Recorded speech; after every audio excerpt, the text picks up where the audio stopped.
Just understand that Chris Van Hollen has just been declared the victor as the senator, the next senator to replace Barbara Mikulski. Chris Van Hollen has just defeated Kathy Szeliga. That just in from ABC. All right, let's break it down now as we have a number of guests coming in. Eric Stokan, who is a genius at Towson State University. And this is right up his alley. Yeah. Let's talk about some of these congressional races here for our state. No real surprises in terms of anticipated. No, that's right. I think we all pretty much anticipated Chris Van Hollen was going to win this election. If you looked at the polls, had been following it pretty closely, you would have seen he had a pretty sizable lead. Okay, what about the people at Edgemere or in other places that are standing in line? It's now 8:08 and they're still standing in line, wait to cast their vote. And ABC has just declared Hillary Clinton the winner at 8:01. Mm-hmm. Do you step out of line or do you go up there and cast your ballot? Absolutely not. You definitely stay in. There's lower level races. There's, in many cases, ballot initiatives. You absolutely want to stay and vote for the local level elections and also the ballots. And this has been an issue that we've had in other races where there's been concerns about inappropriate things happening in elections. You know, word out that so-and-so, the president has won the election, no need for you to go out and vote. That was a big issue, I believe, in 2008 or 2012, no need for you to go. And then that affects all of the down races. Right, absolutely. And, what you also see sometimes is it can affect the western states when they think it no longer matters.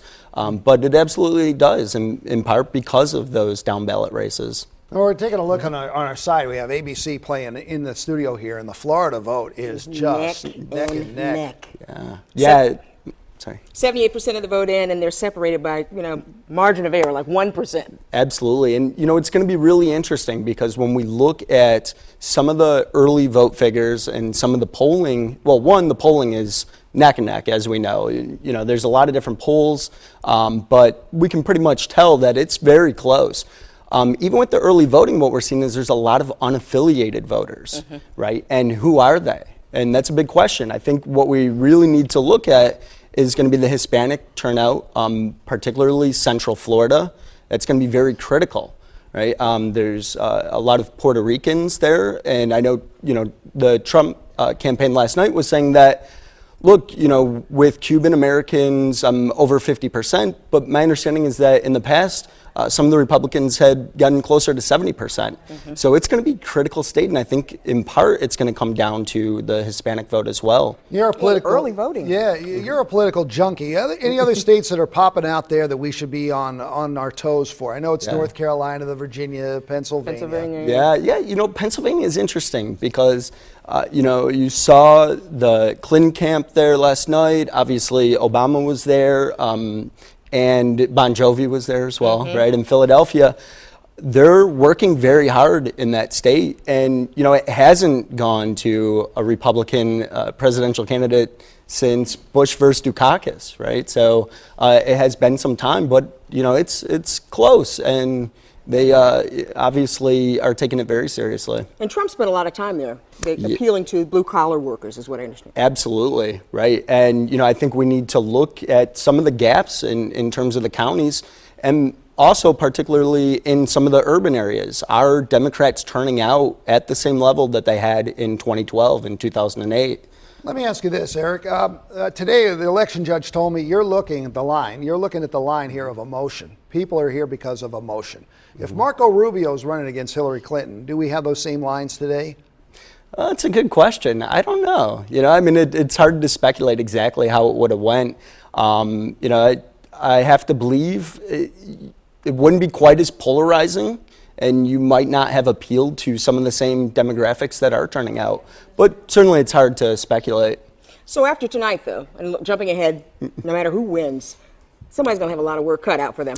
Absolutely. And, in part, we need to also look really closely at these Senate races. What's going to happen? I think on the House side, we're pretty certain it's going to stay Republican control. The Senate is neck and neck as well. It could feasibly go 50-50, and then top of the ticket is really going to matter. Who ends up becoming president, because then the vice president's going to have some say in terms of the Senate.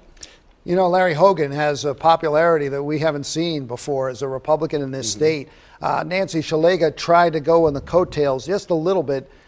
She didn't fly that high. But she did endorse Trump, though. Yeah, that was the key. That's right. And Governor Hogan kind of stayed out of the political race. Right. Vote, but vote whoever you want from. But she did step out there and vote. endorse Trump. Yeah, and that's right. And that's what I think is really interesting in this race, because there are a number of down ballot, Republicans that have tried to distance themselves. And talking about Pennsylvania, right? We have another case there where you kind of can't escape Trump once you say that he's a great role model, right? So you have to be very mindful of the demographics within your area, and it can certainly come back to haunt you. Chris Van Hollen winning this, as we said earlier, but for Kathy Szeliga, this really kind of put her out there, don't you think, in terms of exposure for her possibly down the road? Yeah, absolutely. I mean, when you get this more, either state level exposure or national exposure, it's name recognition. A lot of times that's going to make a critical difference if you want a seat somewhere else. Okay, Eric, keep it going, man. What a year to teach. Absolutely. You're teaching everything. How important will be the speeches tonight made by any of the candidates? How important will the words they say tonight to America be? It's funny, because I would say in the past it wouldn't be quite as critical. I think this time it is, right? Because it's been a contentious election, and to some point we need to really kind of smooth things out with the public. Back together. We need to, exactly. And there is some talk, or at least on the national news, that they're not even really sure at this point if we will hear from Donald Trump, depending on how things go. All right. So we will have to see. All right, listen, you'll be